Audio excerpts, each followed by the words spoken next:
Hey everybody, it's Jason with Parallel Reality coming back with you here today with an article from The Federalist. It dated March 12th, and I'm recording this a few days after this.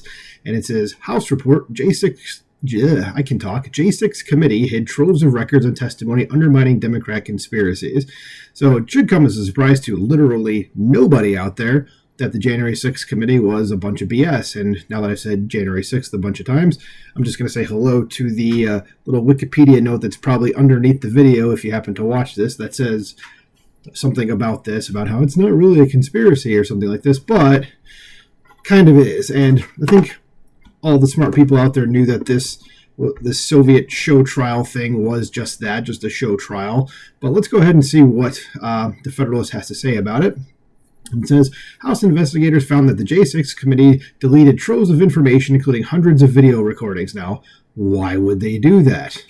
This is Representative Barry Loudermilk, Republican of Georgia, revealed gross abuses by the Democrats' partisan January 6th Select Committee in a new report on Monday. What was that? This article came out on the 12th. Monday was what? Let me just check here. Click on the calendar. It was the 11th. That's what I thought. All right. This is Loudermilk, whose committee on the House Administration's Subcommittee on Oversight spent the prior year reviewing the work of Select Committee led by then Rep and Committee Vice Chair Liz Cheney, found the J6 probe covered up critical evidence that undermined the Democrats' narratives amid the 2022 midterms. Well, again, I'm less than surprised about this, that they covered up critical evidence that undermined the Democrats' narratives, because, that's what you need to be a Democrat, is just to have, just lie about everything all the time. Truth does not matter to those people. As for nearly 2 years, former Speaker Nancy Pelosi's January 6th Select Committee promoted hearsay and cherry-picked information to promote its political goal to legislatively, there we go, prosecute former President Donald Trump, Loudermilk said. It was no surprise that the Select Committee's final report focused primarily on former President Trump and his supporters, not the security failures and reforms needed to ensure the United States Capitol is safer today than in 2021. And of course, that's kind of been the point of the January 6th committee, hasn't it, is to go after Trump and his supporters.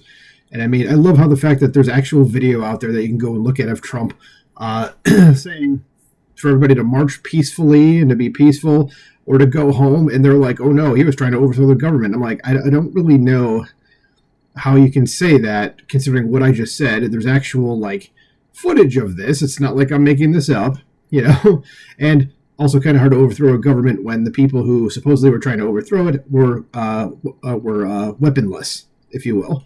So, yeah, let's just keep going. It says, Loudermilk's subcommittee detailed the investigation's initial findings this week, over a year after a separate Republican review of the Capitol security failures on January 6, 2021, found Pelosi culpable for turning down requests to preemptively call in the National Guard. And and maybe this article will go down, because I haven't actually read this yet. Maybe the article will go into the fact that didn't Trump, if I remember correctly, request to have the National Guard there?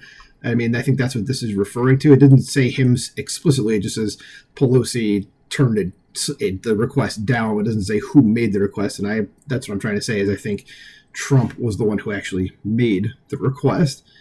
So it says the cover-up. It says, weeks after Republicans reclaimed the House in 2022, then GOP leader Kevin McCarthy sent a letter to Rep. Benny Thompson, Democrat of Mississippi, the chairman of the January 6th committee, to preserve all records collected and transcripts of testimony taken during your investigation. Loudermilk's investigators, however, found that Thompson's committee deleted troves of information, including hundreds of video recordings. The Loudermilk subcommittee also discovered that the Select Committee failed to archive more than a terabyte of digital data. That's a lot of data. So, again, why would they not do that? Something had to be going on for that to happen. It says the Select Committee also deleted or failed to turn over more than 100 digital documents from the hard drives the Select Committee provided to the subcommittee, Loudermilk's report said. This included numerous password and encrypted files, and in some cases, these files were deleted just days before Republicans took over the majority in January 2023. Wonder why they did that. So on Friday, Federalist Editor-in-Chief Molly Hemingway exposed the January 6th committee for concealing testimony from former White House Deputy Chief of Staff Anthony Ornato. On January 28, 2022, in his first interview with the Select Committee, Ornato told lawmakers he overheard Chief of Staff Mark Meadows urge D.C. Mayor Muriel Bowser to mobilize as many National Guard troops as needed. Okay, so it wouldn't have come from Mark Meadows had Trump not told him to do that. So, okay, so it came from, let's just go with Mark Meadows, because it doesn't, again, explicitly say Trump did it, but Trump's staff, chief of staff, told the D.C. mayor to get as many National Guard troops as needed, and Pelosi said, don't think so. Excuse me, sudden coughing fit. I'm not cutting that out. Says he also testified President Trump had suggested 10,000 would be needed to keep the peace at the public rallies and protests scheduled for January 6, 2021, Hemingway reported. Ornato also described White House frustration with Acting Secretary of Defense Christopher Miller's slow deployment of assistance on the afternoon of January 6, 2021. So it says Ornato's testimony directly contradicts the January 6th committee's narrative of a president fanning the flames of insurrection. Yeah, he's... yeah, I mean, like, hasn't this really... I mean, not all of this, but we've known a lot of this for practically that entire time, but yet people are still like, oh, no, this, like, Trump was trying to overthrow the government, and this, whatever. It's one of those things, like, it's like with the Kyle Rittenhouse thing, when they were like, he killed black people, and, like, the footage has been publicly available since literally the morning after it happened, and you could clearly see that wasn't the case, but people still went out there and were like, no, we killed black people, and you're like, no, I've seen the footage, that's just not true. It kind of feels like this is the same sort of thing, where it's like, the proof is out there, we know this stuff, but people keep spreading the lies, even though it's like, hello. Then a few months later, the January 6th committee surprise star witness Cassidy Hutchinson, who worked for Meadows, testified publicly that Ornato told her President Trump tried to violently hijack the presidential limousine to drive himself to the Capitol during the riot. Immediately after her grand appearance, however, Ornato said he was prepared to go on record under oath to say that nothing Hutchinson described ever took place. Ornato had even previously told lawmakers that there was never any plans for the president to travel to the Capitol. And he said, no, I did not know that. I mean, I don't think that couldn't have happened. Nobody would be prepared for that. There would be no security to do that. There would be that was, like I said, talked about a couple of days whenever it was prior, and it was scoffed at and moved on, and I never heard about it again. Okay? This is not just Ornato. It says Ornato was not the only administration official whose testimony undermined Hutchinson's credibility. Loudermilk's report cited 4 White House employees who gave testimony that directly contradicts claims made by Cassidy Hutchinson. Yeah, that's going to be tough for you if you're supposedly like a star witness and you have multiple people coming out and saying, yeah, that thing that they said happened did not actually happen. It says none of the White House employees corroborated Hutchinson's sensational story about President Trump lunging for the steering wheel of the beast, read the new report. None of them ever testified they heard anything even similar to the story recounted by Hutchinson. There's one former White House employee also contradicted Hutchinson's testimony that Trump made a comment implying support for the execution of Vice President Mike Pence.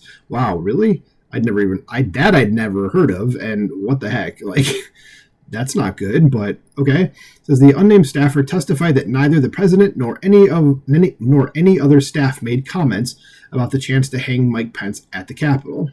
So it says the J6 committee colluded with Fani Willis, which we kind of know at this point. So this is in December, House Republicans sent letters to Chairman Thompson and Fani Willis, the Georgia prosecutor who indicted Trump, to probe coordination between the two Get Trump investigations.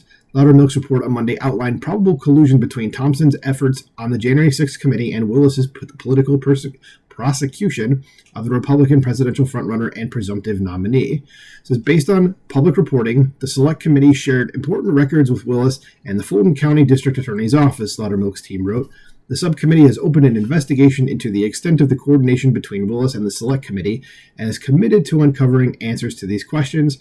Willis is currently under investigation for hiring a special prosecutor on the Trump case with whom she had a romantic relationship, and as I'm recording this, the judge in that case basically said Fani can stay on the case if she gets rid of the dude she was porking, so it looks like that's what was done. So, yeah, there we go. So that is the update there, but yeah, I mean, is it any surprise to anybody that this whole thing has been BS from basically day one?